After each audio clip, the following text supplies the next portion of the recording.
নবীকে দেখা মানুষকে দেখলেন, একে তাবেঈ বলা হয়। আমি হাদিস থেকে একজন তাবেঈর নাম বলছি, যার নাম হযরত সালেম বিন দিরহাম রাদিয়াল্লাহু আনহু। হাদিস পাক পড়ে দেখুন, দেখতে পাবেন। এই সালেম বিন দিরহাম রাদিয়াল্লাহু আনহু অনেক লোক নিয়ে আর মক্কাতুল মুকাররমায় হজে এলেন। কোথা থেকে আসলেন? বসরা থেকে। বসরা থেকে এসে হাজির হলেন। এসে একজন নূরের চেহারার মানুষ দেখলেন, যার পায়ের নখ থেকে মাথার চুল পর্যন্ত নূর চমকাচ্ছিল। সালাম দিয়ে মুসাফা করলেন। তিনি বললেন, বাবা আপনারা কোথা থেকে এসছেন? বলেন বসরা থেকে। বলে আলহামদুলিল্লাহ, আমি নবীর জবান মুবারককে যেটা শুনেছি আমার কানে এখনো বাজছে, আমি সেই কথাটাই আপনাদের খেদমতে বলে দেব। আপনি রাসূলুল্লাহর মুখে শুনেছেন, সেই কথাটা বলবেন আমাদের সামনে। ও আমাদের সৌভাগ্য। হুজুর বলুন, হুজুর বলুন, আমরা শুনবো। খুব আগ্রহ সহকারে, খুব মনোযোগ সহকারে শ্রবণ করবো।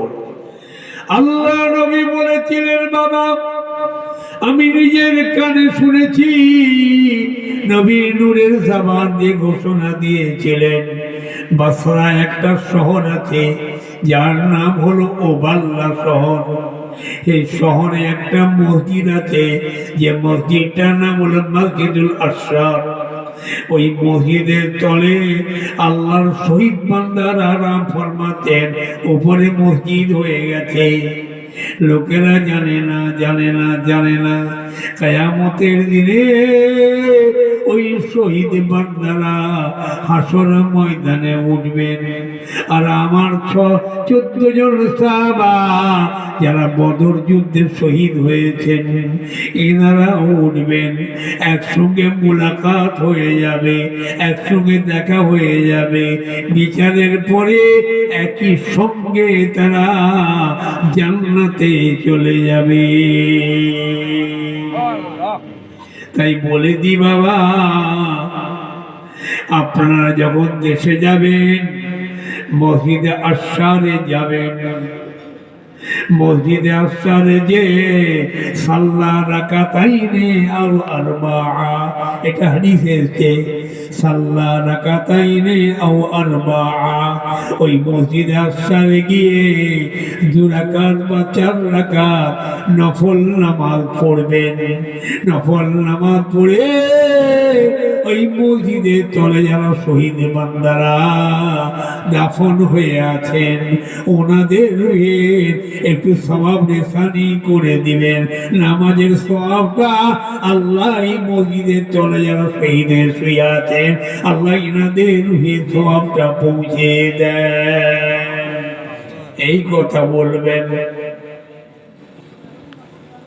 এই হাদিসকে সামনে এনে ইমামে আযম, জগতের ইমামদের সরদার নুহমান বিন সাবিত ইমাম আবু হানিফা রাহমাতুল্লাহ আলাইহি জানিয়ে দিয়েছেন, বাবা বাপ কবরে পড়ে আছেন, মা কবরে পড়ে আছেন, দাদু দাদি কবরে পড়ে আছেন, চাচা চাচি কবরে পড়ে আছেন, ইমানদার মুমিনরা কবরে পড়ে আছেন।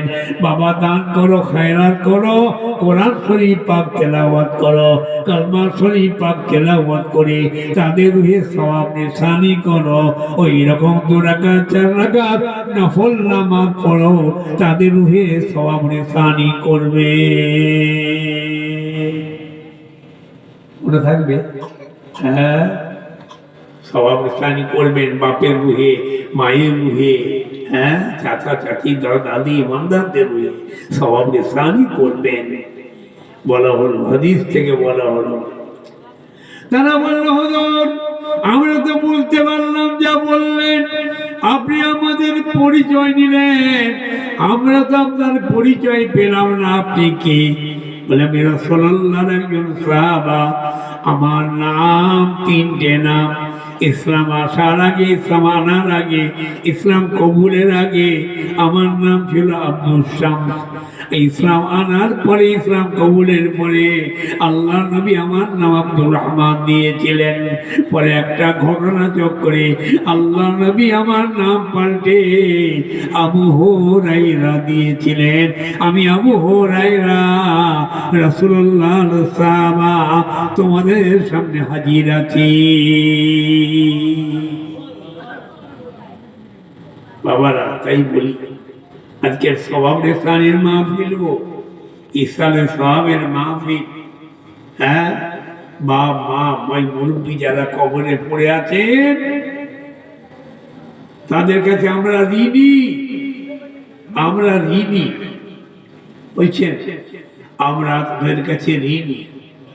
এই ঋণকে কিছু হালকা করার জন্য একটি সওয়াব রেসানি ইয়াদগার মাহফিল, এই মাহফিল সওয়াব রেসানির মাহফিল। হাদিস শরীফে আল্লাহ নবী বলেন سبع تجري العبد بعد موته وهو في قبره من علم علما أو كسر نهرا أو حفر بئرا